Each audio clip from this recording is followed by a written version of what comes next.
if life is experienced, the quality of the experience is so much more important than the quantity of those experiences.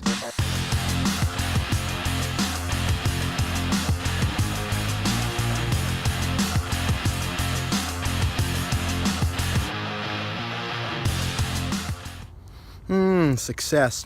That word, it's never really done it for me. It's always kind of been there, and it's always been kind of annoying. People tell me that I'm successful at things and stuff sometimes. In relative to some people, I'm very successful, and relative to others, I'm a loser, basically. And so that word, it just always, I don't know, never did it for me. I don't know about you, but when somebody says success, do you get excited, or do you get like kind of annoyed and it just doesn't taste very good? For me, it's the latter. It just doesn't taste very good. Like, I don't like it. But why is that? Why is that? Lately, I've been thinking about the word and noticing that there is a presupposition that success is quantitative. Quantitative. So success is something that can be measured by an amountness.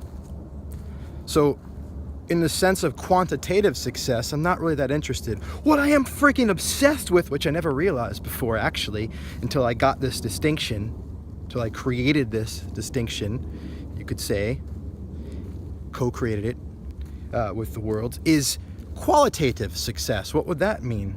Quantitative versus qualitative.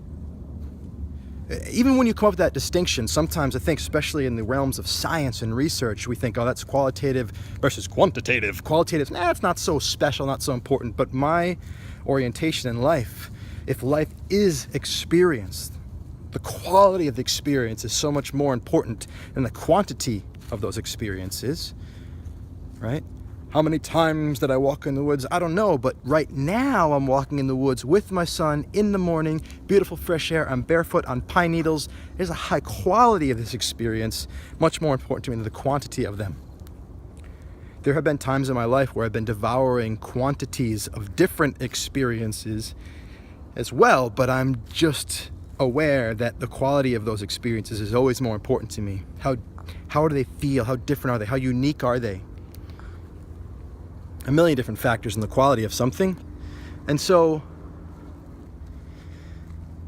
what if our entire orientation was around having a high quality of success instead of a high quantity of success? The first thing that would happen is that we would make decisions based on a qualitative possibility instead of a quantitative one. And so we would sacrifice measurable kinds of success for an experience of success that was enjoyable. All of a sudden, we move from the end result to the path.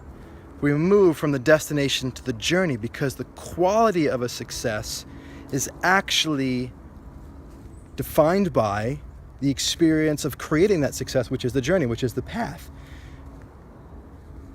And so you don't have to say I'm not interested in, I don't have to say, I'll own it, me. I don't have to say I'm not interested in success. I can say that I'm interested in a qualitative success, more so than a quantitative one. And so I was talking to my dad the other day and talking about some financial goals that I had and that have not achieved yet, some quantitative measures of success that I have not achieved in my life at 37, going on 38 years old with a son now. And there was a bit of a disagreement there between my dad's way of being in the world and mine, where he was like, well, you might have to do some things you don't like very much in order to get that success. And in one way, that may be true. If I did some things I didn't enjoy as much, I may be able to create a higher level of quantitative success. But my point was, I'm not willing to have a lower quality of success to attain a higher quantity of success.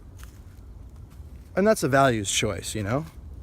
I'm not saying that's the right thing, but that's my thing. The first step is that. And then I can create a belief that a commitment to a certain quality of success doesn't exclude you from having a high quantity of success. In fact, I actually do believe that an absolute commitment to a high quality of success can produce a high quantity of success. Now, I'm not saying that it will produce the highest, but it can produce a pretty good one. The thing is, if we're always oriented towards a high quantity of success, what happens is we become disassociated from the quality of that success, which means, translation, We become disassociated from the journey, from the path, from the experience. We become blind to the costs of that journey, to the indirect results of that journey. We pave the rainforest to make a super mall because we want to have more money, and then the earth shrivels up and all the people die because of greenhouse gases and da-da-da-da, right? It's an imaginary thing I just made up. But the point is, when we focused on the quantity instead of the quality, there is a diminishing return to that systemically. We're going to pay the price when we're overly focused on quantity. I think we're seeing that in the world.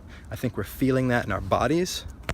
And the more we bring our attention to the quality of success and let go of the quantity, and the way that we do that is to start moving our attention to the qualitative versus the quantitative in all places. Start appreciating the qualitative and start moving our focus, you could say, from causation to correlation.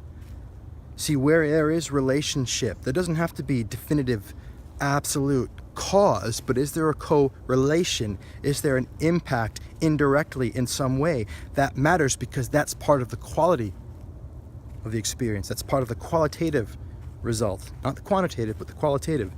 Holding both, valuing both, yin and yang. Something to play with, something to think about. Much love.